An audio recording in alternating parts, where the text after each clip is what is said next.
آیت نمبر 253۔ تلک الرسل فضلنا بعضهم علی بعض، یہ پیغمبر جو ہم نے مخلوق کی اصلاح کے لیے بھیجے ہیں ان کو ہم نے ایک دوسرے پر فضیلت عطا کی ہے۔ منہم من کلم اللہ ورفع بعضهم درجات، ان میں سے بعض وہ ہیں جن سے اللہ نے کلام فرمایا، اور ان میں سے بعض کو اس نے بدرجہ بلندی عطا کی، اور ہم نے عیسیٰ ابن مریم کو کھلی نشانیاں دیں اور روح القدس سے ان کی مدد فرمائی، اور اگر اللہ چاہتا تو ان کے بعد والے لوگ اپنے پاس روشن دلائل آ جانے کے بعد آپس میں نہ لڑتے، لیکن انہوں نے خود اختلاف کیا، چنانچہ ان میں سے کچھ وہ تھے جو ایمان لائے اور کچھ وہ جنہوں نے کفر اپنایا، اور اگر اللہ چاہتا تو وہ آپس میں نہ لڑتے، لیکن اللہ وہی کرتا ہے جو وہ چاہتا ہے۔ یہ ایک ہی آیت ہے لمبی۔ اب اس میں کچھ باتیں ہیں کہ اللہ پاک فرما رہے ہیں کہ ہم نے نبیوں کو ایک دوسرے پر فضیلت دی ہے، یعنی انبیاء ایک تھوڑی بہت فضیلت سے ایک دوسرے سے درجہ جو ہے الگ رکھتے ہیں۔ بعض نبیوں کو اللہ تعالیٰ نے بہت زیادہ فضیلت دے دی ہے، جیسا کہ نبی کریم صلی اللہ علیہ وآلہ وسلم کے یہ تمام انبیاء کے سردار ہیں۔ تو بعض انبیاء جو ہیں وہ اولو العزم رسول پیغمبر ایک دوسرے سے بہت زیادہ فضیلت رکھتے ہیں، اور بعض تھوڑی بہت فضیلت رکھتے ہیں۔ آگے اللہ پاک نے حضرت عیسیٰ علیہ السلام کا ذکر کیا کہ اللہ تعالیٰ نے ان کی روح القدس سے مدد فرمائی، اور اللہ تعالیٰ نے ان کی جو مدد فرمائی وہ ہم یہ پڑھ چکے ہیں پیچھے، اللہ پاک نے حضرت عیسیٰ علیہ السلام کی کیسے جبرائیل علیہ السلام کی کیسے مدد فرمائی۔ اس کے بعد اللہ تعالیٰ نے یہ بتایا کہ اگر اللہ چاہتا تو لوگ جو ہیں آپس میں نہ لڑتے، دلائل ان کے پاس آ چکے تھے پھر بھی انہوں نے اختلاف کیا، تو اللہ تعالیٰ کی قدرت میں یہ تھا کہ وہ تمام انسانوں کو زبردستی ایمان لانے پر مجبور کر دیتا، اور اس صورت میں پھر سب کا دین ایک ہی ہو جاتا اور کوئی اختلاف پیدا نہ ہوتا۔ لیکن اس سے وہ دنیا کا نظام جو تھا وہ خراب ہو جاتا، جس کے لیے دنیا بنائی گئی اور انسان کو اس میں بھیجا گیا ہے۔ انسان کو بھیجنے کا مقصد اس دنیا میں یہ ہے کہ اس کا امتحان لینا ہے کہ اللہ کے بھیجے ہوئے پیغمبروں سے ہدایت کا راستہ معلوم ہو جانے کے بعد کون ہے جو اس ہدایت پر اپنی مرضی سے چلتا ہے، اور کون ہے جو اس کو نظر انداز کر کے اپنی من گھڑت خواہشات کو اپنا رہنما بنا لیتا ہے۔ اس لیے اللہ پاک نے زبردستی لوگوں کو ایمان پر مجبور نہیں کیا، اور آگے اللہ پاک نے یہ اگلی آیات میں آئے گا کہ اللہ تعالیٰ نے کھل کر کہا ہے کہ دین کے معاملے میں کوئی زبردستی نہیں ہے، لا اکراہ فی الدین، اپنی مرضی سے دین کو قبول کیا جائے گا، تبھی اللہ تعالیٰ اس کا اجر عطا کریں گے۔ اللہ تعالیٰ جو چاہتے ہیں وہ کرتے ہیں۔ آگے آیت میں اللہ تعالیٰ فرماتے ہیں، اے ایمان والو، جو رزق ہم نے تمہیں دیا ہے اس میں سے وہ دن آنے سے پہلے پہلے اللہ کے راستے میں خرچ کر لو، جس دن نہ کوئی سودا ہوگا، نہ کوئی دوستی کام آئے گی، اور نہ کوئی سفارش ہو سکے گی۔ اس سے مراد قیامت کا دن ہے، یعنی قیامت آنے سے پہلے پہلے اللہ کے راستے میں مال خرچ کرو، اور اس سے آگے یعنی آخرت میں اپنا ذخیرہ کرو۔ آگے اللہ پاک نے جو آگے آیت ہے بہت عظمت والی آیت الکرسی جس کو کہا جاتا ہے، طویل آیت ہے، 255 نمبر آیت، اللہ لا الہ الا ہو الحی القیوم، اللہ وہ ہے جس کے سوا کوئی معبود نہیں، جو سدا زندہ ہے، جو پوری کائنات سنبھالے ہوئے ہے، جس کو نہ کبھی اونگ لگتی ہے نہ نیند، آسمانوں میں جو کچھ ہے وہ بھی اور زمین میں جو کچھ ہے وہ بھی سب اسی کا ہے، کون ہے جو اس کے حضور اس کی اجازت کے بغیر کسی کی سفارش کر سکے۔ یہ توحید کے اوپر ایسے دلائل ہیں کہ واضح للکار ہے۔ 18 مقامات پر اللہ تعالیٰ نے یہاں پر اپنے نام کے ساتھ اپنی توحید کا ذکر کیا ہے۔ تو ایک للکار ہے، ایک پکار ہے کہ کون ہے جو اس کی اجازت کے بغیر کسی کی سفارش کر سکے اس کے حضور میں۔ وہ سارے بندوں کے تمام کام، تمام حالات کو، آگے پیچھے کے تمام حالات کو خوب جانتا ہے، اور وہ لوگ اس کے علم کی کوئی بات اپنے علم کے دائرے میں نہیں لا سکتے سوائے اس بات کے جسے وہ خود چاہے۔ اس کی کرسی سارے آسمانوں اور زمین کو گھیرے میں لیے ہوئے ہے، اور ان دونوں کی نگہبانی، یعنی آسمان اور زمین دونوں کو سنبھالنا، دونوں کی نگہبانی کرنا اس سے اسے ذرا بھی بوجھ نہیں ہوتا، اور وہ بڑا عالی مقام صاحب عظمت ہے۔ یہ عظیم ترین آیت ہے جو سورہ بقرہ میں ہے، اور اس کی فضیلت کی وجہ سے سورہ بقرہ کی فضیلت ہے۔ آیت الکرسی اس کو کہا جاتا ہے، اور اس کی اتنی فضیلت ہے کہ نبی کریم صلی اللہ علیہ وآلہ وسلم نے فرمایا کہ جو شخص ہر نماز، ہر فرض کے بعد آیت الکرسی کو پڑھ لے گا تو اس کے اور جنت کے درمیان صرف موت کا فاصلہ ہے، یعنی اس آیت کو معمول بنا لیں تو جنت انشاءاللہ پکی ہے، موت کے بعد اللہ تعالیٰ جنت میں داخل کر دیں گے۔ سوال پیدا ہوتا ہے کہ یہ تو بڑا آسان سا کام ہے، نماز پڑھی اور اس کے بعد آیت الکرسی پڑھی تو بس جنت، اور کسی کام کرنے کی ضرورت نہیں ہے۔ یہ بات نہیں ہے۔ جب آپ اللہ کی کسی کلام پہ، کسی آیت پہ ایمان رکھ کے اس کو خلوص نیت کے ساتھ کرنے لگتے ہیں تو اللہ تعالیٰ اس کی برکت سے برائیوں سے چھٹکارا دلا دیتے ہیں اور نیکیوں کی توفیق دے دیتے ہیں، اور وہ کام کروا دیتے ہیں کہ جو جنت میں جانے کا باعث ہوتے ہیں، جنت میں جانے کا ذریعہ بن جاتے ہیں۔ تو اللہ کے کسی ایک حکم پر بھی جب آپ عمل کرتے ہیں اس کی برکتوں سے دوسرے گناہ جو ہیں وہ چھوٹ جاتے ہیں اور نیکیوں کی توفیق حاصل ہو جاتی ہے۔ اللہ تعالیٰ سے دعا ہے کہ اللہ تعالیٰ ہمیں اس آیت الکرسی کی اہمیت اور فضیلت کو اپنانے کی اور اس پر عمل کرنے کی توفیق عطا فرمائے۔ تشریح کا یہاں موقع نہیں ہے چونکہ دورہ میں تھوڑا تھوڑا ہی بس بات کر سکتے ہیں، یہ جب کلاس ہوگی تو اس میں اس آیت کی بالکل تفصیل سے تشریح کی جائے گی۔ اکراہ فی الدین قد تبین الرشد من الغی فمن یکفر بالطاغوت ویؤمن باللہ فقد استمسک بالعروۃ الوثقی لا انفصام لها واللہ سمیع علیم۔ آیت نمبر 256، پارہ نمبر 3 اور سورہ البقرہ کی آیت نمبر 256۔ دین کے معاملے میں کوئی زبردستی نہیں ہے، ہدایت کا راستہ گمراہی سے ممتاز ہو کر واضح ہو چکا۔ اس کے بعد جو شخص طاغوت کا انکار کر کے اللہ پر ایمان لے آئے گا، اس نے ایک مضبوط کنڈا تھام لیا جس کے ٹوٹنے کا کوئی امکان نہیں، اور اللہ خوب سننے والا، سب کچھ جاننے والا ہے۔ اللہ ایمان والوں کا رکھوالا ہے، وہ انہیں اندھیریوں سے نکال کر روشنی میں لاتا ہے، اور جن لوگوں نے کفر اپنا لیا ہے ان کے رکھوالے وہ شیطان ہیں جو انہیں روشنی سے نکال کر اندھیریوں میں لے جاتے ہیں۔ وہ سب آگ کے باسی ہیں، وہ ہمیشہ اسی میں رہیں گے۔ یہ جو دین کے معاملے میں زبردستی والی بات ہے، مطلب یہ ہے کہ دین جو کافر لوگ ہیں ان کو ہدایت کا راستہ دکھانا، ان کو تبلیغ کرنا ہمارا فرض ہے۔ اس کے بعد اب کوئی زبردستی نہیں ہے ان پر کہ وہ ضرور ہی اسلام قبول کریں۔ جو بھی کوئی راستہ اپنا رہا ہے وہ اپنی مرضی سے اپنائے گا۔ ان کو اللہ پاک نے حق بھی واضح کر دیا اور باطل بھی واضح کر دیا۔ اللہ پاک کہتے ہیں طاغوت کو بھی واضح کر دیا ہے، ہدایت کو بھی واضح کر دیا، ہدایت کھل کر سامنے آ گئی ہے۔ اب جو اللہ کی طرف خود آئے گا، اللہ پر ایمان لائے گا، تو وہ پھر مضبوط سہارے کو پکڑ لے گا، مضبوط کنڈے کو پکڑ لے گا جو کہ ٹوٹنے والا نہیں ہے۔ اور جو لوگ اللہ کی طرف آ جاتے ہیں تو اللہ پھر ان کا دوست بن جاتا ہے، اور وہ اللہ ایمان والوں کا دوست ہے۔ اللہ ان کو اندھیریوں سے نکال کر روشنی میں لے کر آتا ہے، اور جو لوگ پھر انکار کر دیتے ہیں،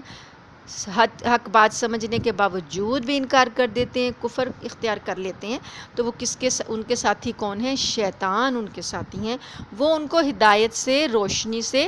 گمراہی، اندھیریوں کی طرف لے جاتے ہیں۔ اللہ فرماتے ہیں یہ آگ والے لوگ ہیں اور اس میں وہ ہمیشہ رہیں گے۔ آیت نمبر 258، کیا تم نے اس شخص کے حال پر غور کیا جس کو اللہ نے سلطنت کیا دے دی تھی کہ وہ اپنے پروردگار کے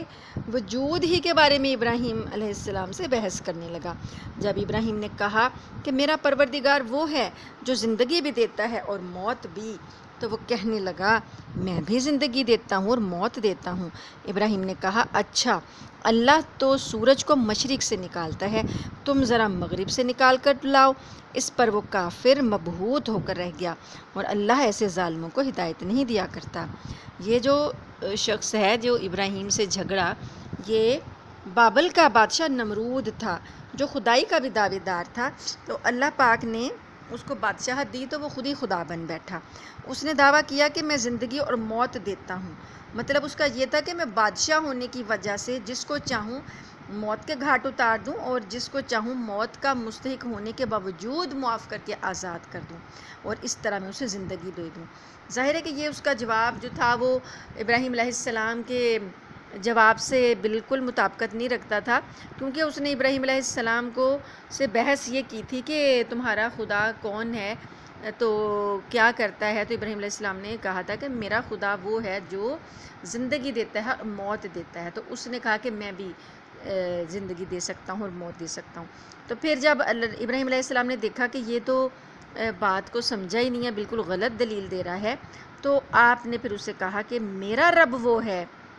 جو سورج کو مشرق سے نکالتا ہے اور مغرب میں غروب کرتا ہے۔ اگر تو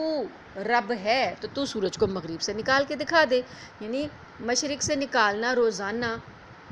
جب کہ سورج مغرب میں چلا جاتا ہے پھر اللہ تعالیٰ اسے دوبارہ مشرق میں لاتا ہے، تو یہ ایک مشکل کام ہے نا۔ وہ مغرب میں ڈوبا ہے، مغرب سے تو نکال کر لیا، تو اب ظاہر ہے یہ کام تو وہ نہیں کر سکتا تھا۔ فَبُہِتَ الَّذِي کفر، اللہ فرماتے ہیں کہ وہ کافر تھا، وہ مبہوت ہو کر رہ گیا۔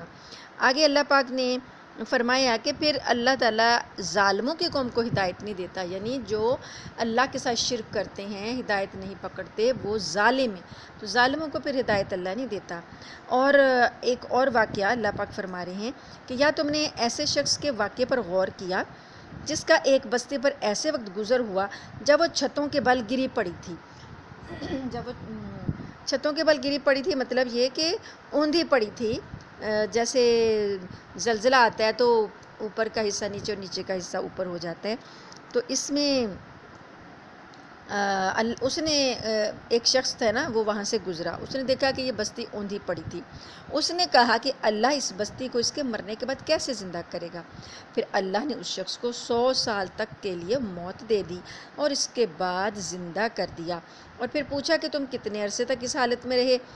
اس نے کہا 1 دن یا 1 دن کا کچھ حصہ۔ اللہ نے کہا نہیں، بلکہ تم 100 سال اسی طرح رہے ہو۔ اب اپنے کھانے پینے کی چیزوں کو دیکھو کہ وہ ذرا نہیں سڑیں، اور دوسری طرف اپنے گدھے کو دیکھو کہ گل سڑ کر اس کا کیا حال ہو گیا ہے، اور یہ ہم نے اس لیے کیا تاکہ ہم تمہیں لوگوں کے لیے اپنی قدرت کا ایک نشان بنا دیں۔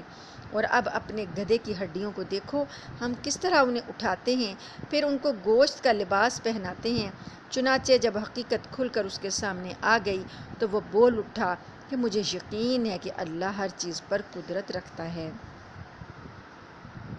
اب یہ جو آیت 259 اور 260 ہے، اس میں اللہ تعالیٰ نے 2 ایسے واقعے ذکر فرمائے ہیں جن میں اللہ نے اپنے 2 خاص بندوں کو،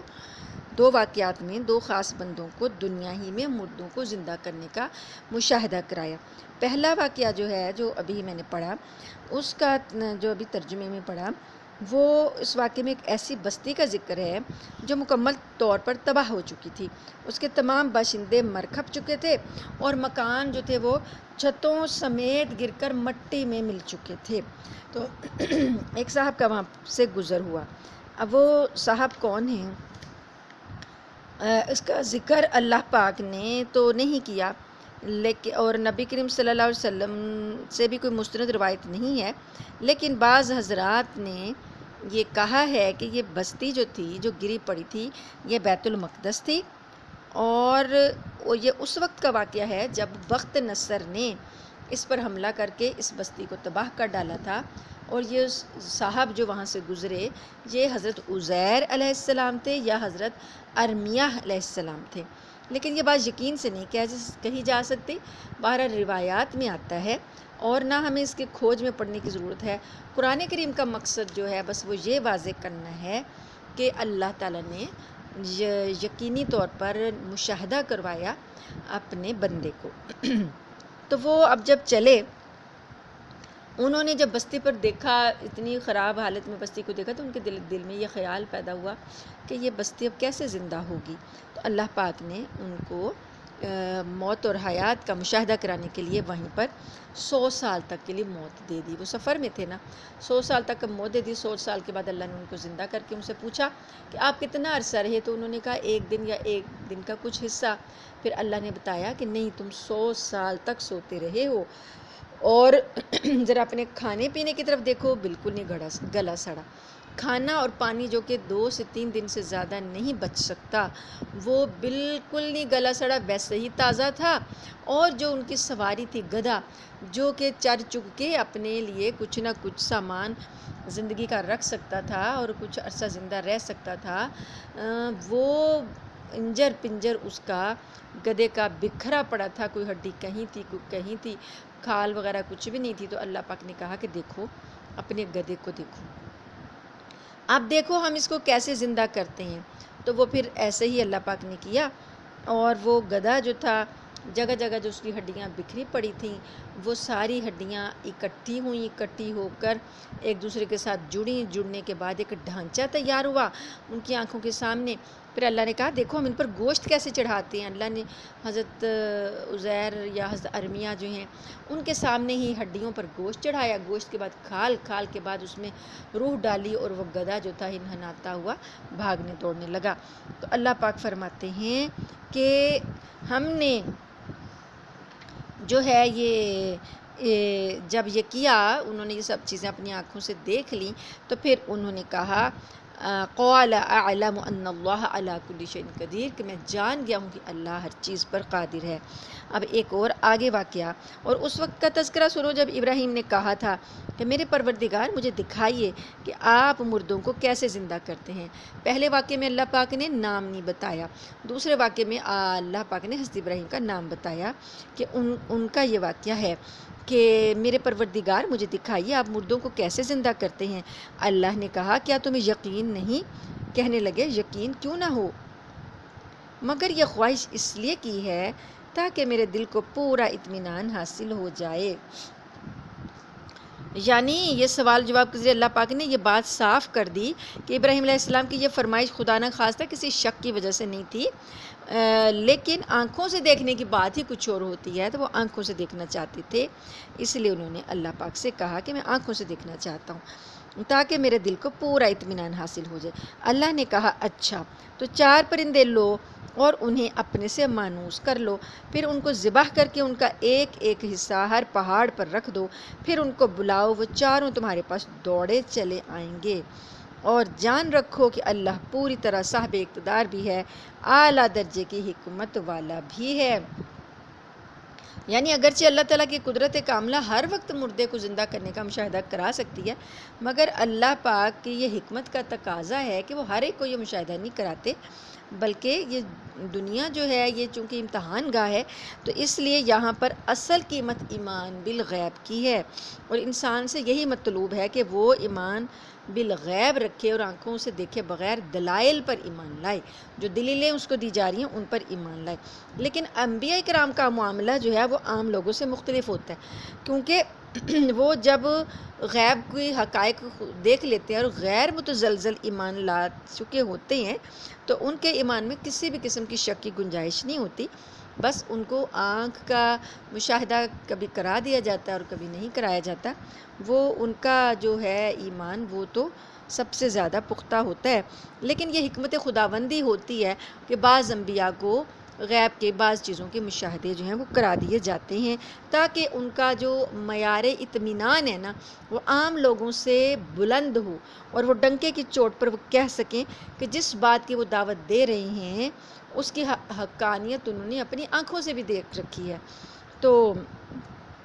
اب یہ بات ہے کہ ہوا یہ تھا کہ ابراہیم علیہ السلام کو جو اللہ پاک نے کہا کہ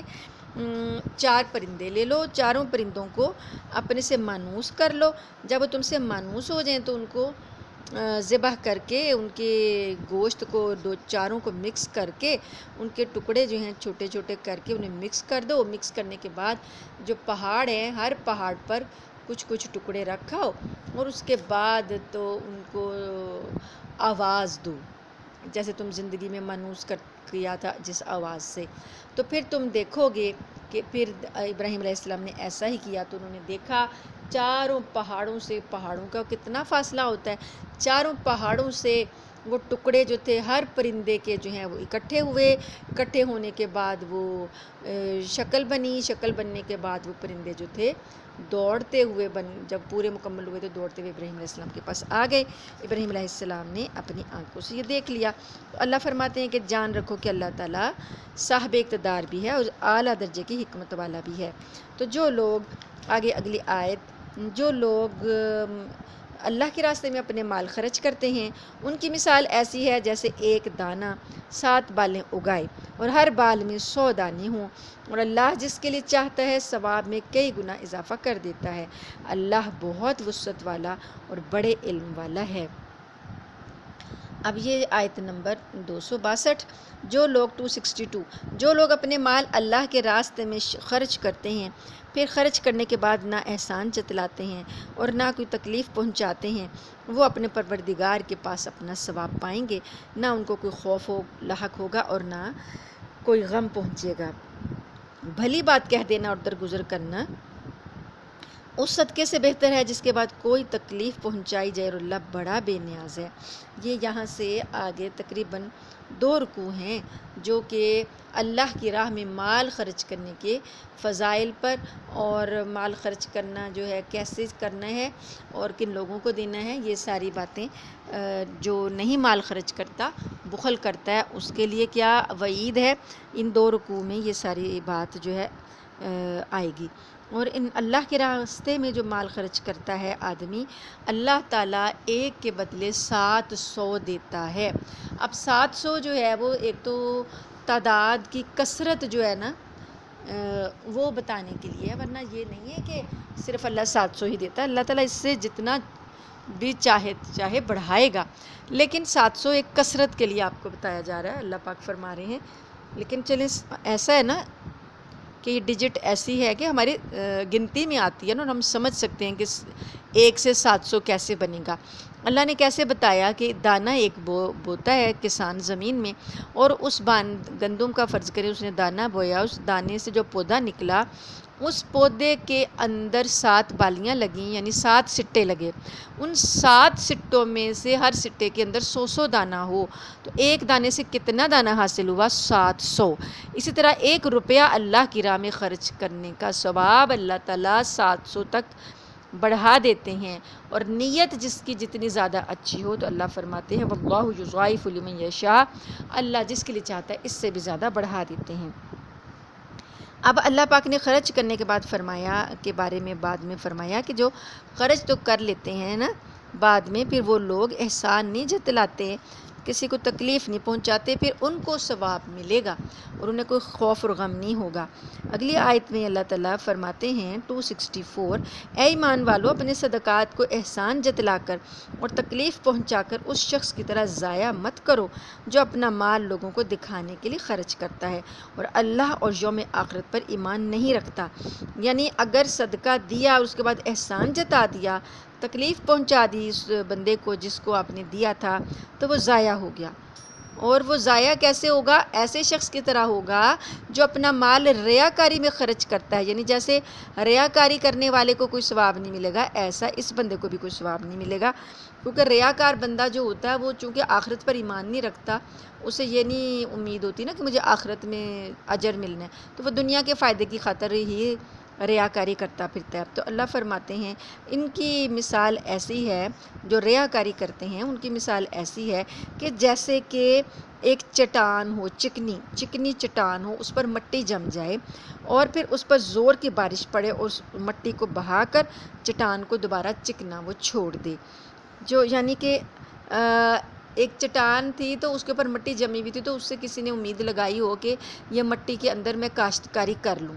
تو اب وہ مٹی جو تھی وہ کاشتکاری کے لیے اگر کوئی سوچ بھی لے، لیکن جب بارش ظہر کی پڑی تو وہ مٹی ساری بہہ گئی، نیچے سے چٹان نکل آئی، تو کچھ حاصل نہیں ہوا۔ اسی طریقے سے جو اپنے صدقات اور خیرات اور اپنے مال اللہ کی راہ میں خرچ کر کے بعد میں احسان جتلا دے گا تو اسے کچھ بھی آخرت میں صلہ جو ہے ثواب اور کچھ بھی حاصل نہیں ہوگا، وہ ایسے ہی ہوگا جیسے چٹان چٹیل صاف ہو گئے نیچے سے نکل آئی، ایسے ہی وہاں پر سارے جو ہیں یہ اعمال اکارت ہو جائیں گے۔ اللہ فرماتے ہیں کہ یہ لوگ جو جنہوں نے ایسی کمائی کی وہ ذرا بھی ان کے ہاتھ نہیں لگتی، اور اللہ ایسے کافروں کو ہدایت تک نہیں پہنچاتا۔ اور جو لوگ اپنے مال اللہ کی خوشنودی طلب کرنے کے لیے اور اپنے آپ میں پختگی پیدا کرنے کے لیے خرچ کرتے ہیں، یعنی دو باتیں، دو کام، دو نیتیں ہوں، دو مقاصد ہوں، ایک کہ اللہ کو راضی کرنا ہے اور دوسرا اپنے آپ میں پختگی پیدا کرنی، یعنی اپنے ایمان میں پختگی پیدا کرنی ہے، تو اللہ فرماتے ہیں کہ ان کی مثال ایسی ہے جیسے ایک باغ کسی ٹیلے پر واقع ہو، اس پر زور کی بارش برسے تو وہ دگنا پھل لے کر آئے۔ یعنی اونچی جگہ پر جو باغ ہے اس پر جب بلندی پر واقع ہے، اس پر جب زور کی بارش پڑے گی تو وہ دگنا پھل لائے گا، لیکن اگر زور کی بارش نہ بھی پڑے تو پھوار یا شبنم ہی اس کو کافی ہوتی ہے، وہ اس سے بھی پھل لے آئے گا۔ یعنی کہ جو تم عمل کرتے ہو اللہ اسے خوب دیکھ رہا ہے۔ یعنی اتنا زرخیز ہو، زمین اتنی زرخیز ہو کہ بارش آ جائے تو سونے پہ سہاگا ہے، دگنا پھل آئے گا۔ اگر بارش نہیں بھی پڑی، وہ زرخیزی کی وجہ سے ہلکے پھلکے پانی سے، ہلکے پھلکی شبنم سے بھی وہ پھل لے آئے گا۔ تو گویا ایمان کی جو کھیتی ہے، دل جو ہیں ان کے اندر ایمان کی کھیتی اتنی زرخیز ہو کہ جو کچھ اللہ کی راہ میں خرچ کیا جائے گا تو وہ دگنا پھل لائے۔ اور اگر جو ہے ریاکاری، احسان وغیرہ نہیں جتایا، ریاکاری نہیں کی، تو اگر ایمان کی کھیتی زیادہ زرخیز نہیں بھی ہے تب بھی یہ جو خرچ کیا تھا اس کا اللہ کے ہاں اجر ملے گا۔ آگے اللہ تعالیٰ ایک اور مثال سے یہ بات واضح کر رہے ہیں، 266 نمبر 66 نمبر، کیا تم میں سے کوئی یہ پسند کرے گا کہ اس کا کھجوروں اور انگوروں کا ایک باغ ہو جس کے نیچے نہریں بہتی ہوں، اور اس کو اس باغ میں اور بھی ہر طرح کے پھل حاصل ہوں، اور بڑھاپے نے اسے آ پکڑا ہو، اس کے بچے ابھی کمزور ہوں، اتنے میں ایک آگ سے بھرا بگولا آ کر اس کو اپنی زد میں لے لے اور پورا باغ جل کر رہ جائے۔ مطلب کہ ایک اور مثال دی کہ جیسے اعمال جو ہیں وہ کیسے ضائع ہو سکتے ہیں، نیکیاں اتنی کیں اور آخرت میں ان کا کوئی اجر ملے گا نہیں۔ وہ مثال اس سے سمجھیں کہ جیسے کہ ایک شخص نے باغ لگایا اور کھجوروں اور انگوروں کا باغ لگایا، بڑی محنت اس نے کی، بچے اس کے چھوٹے ہیں، خود وہ اب ضعیف ہو چکا ہے اور باغ جو ہے نا پھل دینے والا ہے، اس کی محنت اس کو ملنے والی ہے۔ تو کیا ہوا کہ ہرا بھرا باغ تھا کہ ایک تیز بگولا آیا، اس میں آگ سے بھرا ہوا، یعنی کہ بڑی لو چلی، بڑے سخت گرم ہوا چلی، آگ کی طرح کی، اور اس نے سارے باغ کو جلا دیا۔ تو آدمی کے پاس ساری زندگی کی اس کی کمائی تھی، وہ بالکل وہ خالی ہاتھ رہ گیا، اس کے پاس کچھ نہ بچا، خود وہ اتنا کمزور ہے کہ دوبارہ باغ لگا نہیں سکتا، بچے اس کے اتنے ضعیف اور ناتواں ہیں کہ وہ بھی اس کی کوئی مدد نہیں کر سکتے، تو وہ خالی ہاتھ رہ گیا نا۔ تو ایسے ہی ہے آخرت میں، جب انسان خالی ہاتھ رہ جائے گا تو اس کا یہی حال ہوگا کہ اب اسے دوبارہ باغ جو ہے اگانے کا موقع نہیں ملے گا۔ اس لیے ریاکاری اور احسان جتلا کر اپنی نیکیوں کو باطل نہ کیا جائے۔ اللہ تعالیٰ فرماتے ہیں اسی طرح اللہ تعالیٰ تمہارے لیے اپنی آیتیں کھول کھول کر بیان کرتا ہے تاکہ تم غور کرو، سوچو، سمجھو اس بات کو اور ایسے کام نہ کرو۔ اے ایمان والو، جو کچھ تم نے کمایا ہو اور جو پیداوار ہم نے تمہارے لیے زمین سے نکالی ہو، اس کی اچھی چیزوں کا ایک حصہ اللہ کے راستے میں خرچ کیا کرو، یعنی یہ عشر ہے۔ عشر یہ ہے کہ پیداوار جب حاصل ہو،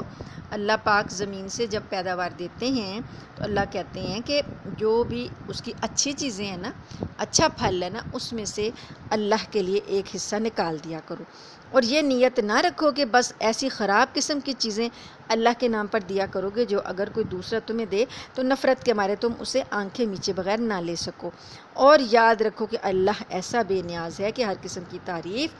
اسی کی طرف لوٹتی ہے، یعنی کہ اللہ کے راستے میں جو خرچ کرنا ہے اچھا حصہ کرنا ہے، خراب کی نیت نہیں کرنی، کیونکہ خراب چیز جو ہے اگر آپ کو دی جائے تو آپ بھی نہیں لیں گے، بس یہ ہے کہ اگر آپ لے بھی لیں تو برے دل سے ہی لیں گے نا،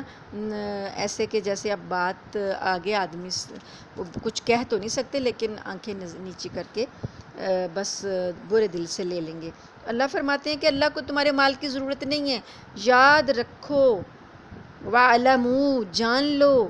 کہ اللہ ایسا بے نیاز ہے کہ ہر قسم کی تعریف اسی کو لوٹتی ہے، اسے تمہارے مال نہیں چاہیے، یہ تمہارے ہی کام آئے گا کہ تم اچھا حصہ نکالو گے تو اس کا ثواب تمہیں ہی ملے گا۔